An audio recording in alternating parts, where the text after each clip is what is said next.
Ocupação é uma necessidade social. Nós estamos num estado criminoso, que sabota a educação, sabota a saúde, dominado por empresas, tem uma estrutura escravagista mantida. Na minha opinião, a gente nunca viveu numa democracia, isso aqui nunca foi uma democracia. A República foi proclamada pelos banqueiros, que tinham vontade de ocupar o lugar da nobreza e ter aqueles luxos e privilégios, mas que não conseguiam porque não tinham sangue azul. Então eles armaram a proclamação da República para ocupar o espaço dos nobres e tiveram cuidado de manter a mesma estrutura. Então é preciso manter a ignorância da massa. Eu vejo a sociedade como uma casa, que o alicerce é a massa, ignorante, desinformada e por isso mesmo imóvel, para manter a estrutura social. Os tijolos são as classes médias, não tem uma classe média. Tem a classe média que toca a pobreza, a seguinte até a classe média alta que toca o telhado, que é a elite. E a elite também está pressionada, porque existe a comieira, é na comieira que está o poder da sociedade. Não nessa gerência, governo para mim é gerência, não é governo. Eu não reconhecia o PT como governo. Era um capataz mais camarada, que jogava os colchonetes para o povo, deixava cair umas migalhas. Só que eles não estavam preparados ou não tinham consciência do que as pessoas que não têm nada são capazes de fazer com migalhas. Então hoje está havendo uma comunicação da academia com a periferia que nunca houve. Esses buraquinhos que foram abertos na universidade para enfiar um punhado de pobre só para ficar bem na foto internacional, esses buraquinhos estão levando vivência de base para dentro da academia, que nunca teve vivência de base. E ao mesmo tempo está levando conhecimento acadêmico para a periferia, porque ao contrário do que se pensava, o periférico que chega na academia, ele não quer esquecer a periferia. Ele tem um vínculo afetivo muito grande, que os de cima não sabem como é. Eles têm condição de viver isoladamente, cumprimentar o vizinho, bom dia, como vai, à distância. O periférico ele convive parede de meia, ele sabe o problema pessoal do vizinho. O vizinho está com fome, ele divide a comida dele. Então isso cria um vínculo que os de cima não percebem. O cara da academia, ele quer levar o conhecimento para a rapaziada dele. Isso está criando focos embrionários que ao longo do tempo vão se multiplicando, vão contaminando, vão gerando consciência.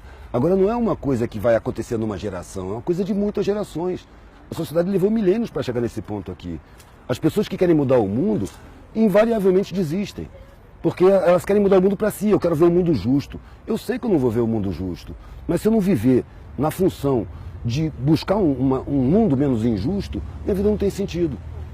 Então a parada é essa, tem que ocupar tudo. Tem que ocupar todos os espaços, porque todos os espaços estão negados para a maioria. E é a maioria que banca. Se você prestar atenção na sociedade, é a parte de baixo que faz tudo. Quem é que planta tudo que se come? É mão pobre. Quem é que costura todas as roupas que se veste, de marca ou não? Mão pobre. Quem é que bota a calçada? Quem é que bota os tijolos um em cima do outro? Quem permite que a universidade funcione? É tudo pobre. Quem recolhe o lixo? Quem cata os feridos e leva para o hospital? Quem recebe no hospital? É tudo pobre. Então os pobres são a base da sociedade. Quem é que liga as máquinas? São os pobres. Aí você pega o sistema tributário. Quem é que financia o Estado? A massa tributária sai do consumo. Então o pobre financia o Estado. Os pobres eles constroem, eles botam para funcionar, eles mantêm, reparam, eles sustentam o Estado. E, no entanto, são enganados, são inferiorizados, são sabotados, têm seus direitos humanos negados, seus direitos fundamentais, sabe? Então, são colocados em uso, como se fossem animais. É ali que precisa tomar consciência, porque é ali que está a força da sociedade. Só que está inconsciente. Para isso se nega a instrução, se nega a educação, como num sistema escravagista. O escravo não pode saber ler, não pode ter instrução, porque senão ele se esclarece e se revolta. É isso que acontece, na minha visão. A parte mais importante da comunicação é o receptor. Então não adianta eu chegar lá e falar em paradigma. Sabe? Não adianta eu falar academês. O academês foi formulado para servir de cerca de arame farpado para o conhecimento não alcançar a maioria, para não dar acesso. É preciso pegar essa cerca e derrubar. É preciso falar errado. É preciso engolir plural, errar concordância. É fácil falar. O Einstein já dizia, se você não consegue falar para sua avó o que você acabou de aprender, então você não entendeu direito. Você tem que falar a língua do ignorante, porque ele foi ignorantizado. Quando eu estou diante de um cara desdentado, analfabeto, eu não estou diante do inferior, eu estou diante de uma vítima de crime social. A sociedade é criminosa. Então, se eu tive meus direitos respeitados, eu tenho uma dívida com essa galera, eu não tenho superioridade. Eu tenho uma responsabilidade a mais, eu tenho que ser mais tolerante, eu tenho que aprender a falar a língua dele, para mostrar para ele que ele não é inferior porra nenhuma. Isso é uma grande mentira. Ele é a base da sociedade. E é o mais forte de todos. Porque o patrão, se ele perder os empregados, arrisca ele não saber fritar um ovo. Quem faz tudo são os empregados. Quem trabalha com dificuldade se fortalece, supera dificuldades. Quem tem muita facilidade não supera dificuldade, precisa de alguém para superar para ele. Por isso a dependência dos de cima dos de baixo, eles dependem dos de baixo. E aí para inferiorizar, para os de baixo não ter consciência.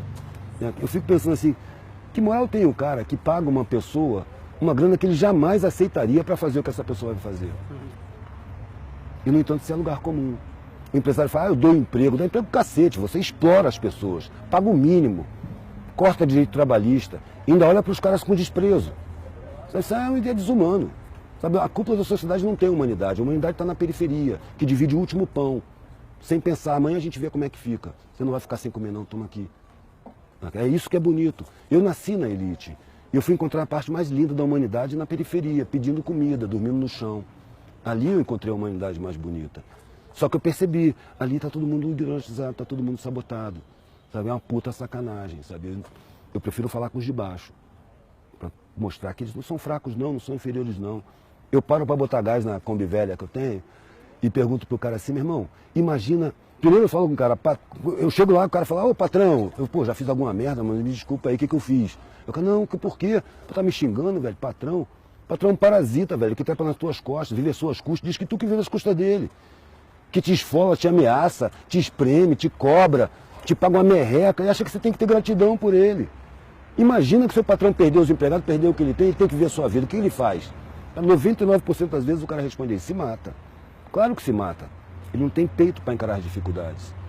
Ele só encontra facilidade, facilidade fragiliza. É a dificuldade que fortalece. Então os mais fortes eles estão inconscientes. É preciso mostrar para os mais fortes quem eles são, que eles não sabem. A sociedade não deixa de saber. Tá bom? Tá lindo, meu Deus.